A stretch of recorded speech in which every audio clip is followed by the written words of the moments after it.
బండరాయికి కూడా కోపం వస్తుందిరా. అరికాల కింద వేసి తొక్కుతూ ఉంటే నా పరాయి కూడా పగిలి గుచ్చుకుంటుందిరా. మీకెందుకు కోపం రావడం లేదు? అంత గొప్ప మనసు మీకెక్కడి నుంచి వచ్చిందిరా? ఇందులో గొప్పతనమే ఉందక్క. మీరు మాకు జరిగే అవమానాలు మాత్రమే చూశారు. మీ వచ్చినందుకు మీ కళ్ళల్లో సంతోషాన్ని చూసాం. ఒక శుభకార్యం అంటే అందరూ వస్తారమ్మా. ఈ శుభకార్యానికి కన్నబిడ్డలుగా మేం ముగ్గురం తప్పకుండా ఉండాలి. ఏ ఒక్కరం లేకపోయినా అది జీవితాంతం మీ మనసుని బాధ పెడుతూనే ఉంటుంది. అందుకే అన్నిటికీ సిద్ధపడే వచ్చాం. దగ్గరుండి చేయగలిగిందంతా చేశాం. మా అమ్మా నాన్నల షష్ఠి పూర్తి ఘనంగా జరిపించామనే సంతోషంతో వెళ్ళిపోతున్నాం.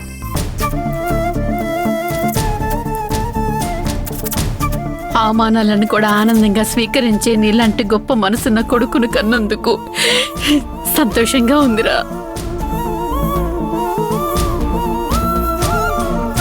చాలరా, వాడు పక్కన నిలబడి చేసిన షష్ఠి పూర్తి కన్నా నువ్వు చెప్పిన ఈ 4 మాటలు మాకు చాలా సంతోషాన్నిచ్చాయి.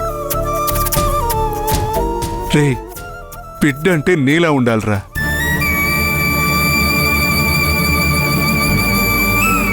అక్కడికి మేము ఎందుకు వెళ్ళాలి అని మీరు రాకుండా ఉన్నా మేం చేయగలిగింది ఏం లేదురా.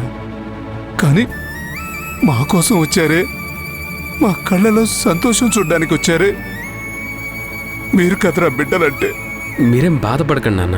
షష్ఠి పూర్తి ఘనంగా జరిగింది. అదొక్కటే మనసులో పెట్టుకోండి. అయినా నన్ను అన్నదెవరు?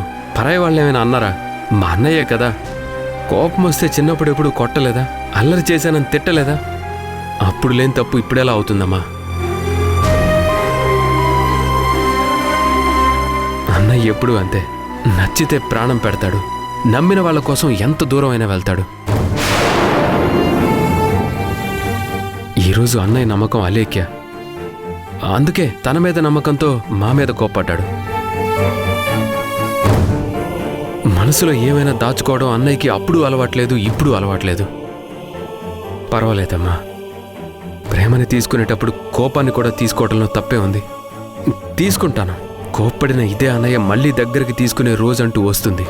ఆ రోజు మీ అందరికంటే ఎక్కువ బాధపడేది అన్నయ్యే. అరే, నా తమ్ముని ఇలా అన్నానే, ఇలా మాట్లాడానే, ఇన్ని అవమానాలు చేశానే అని ఆ రోజు తలుచుకుంటేనే బాధేస్తుందమ్మా నాకు.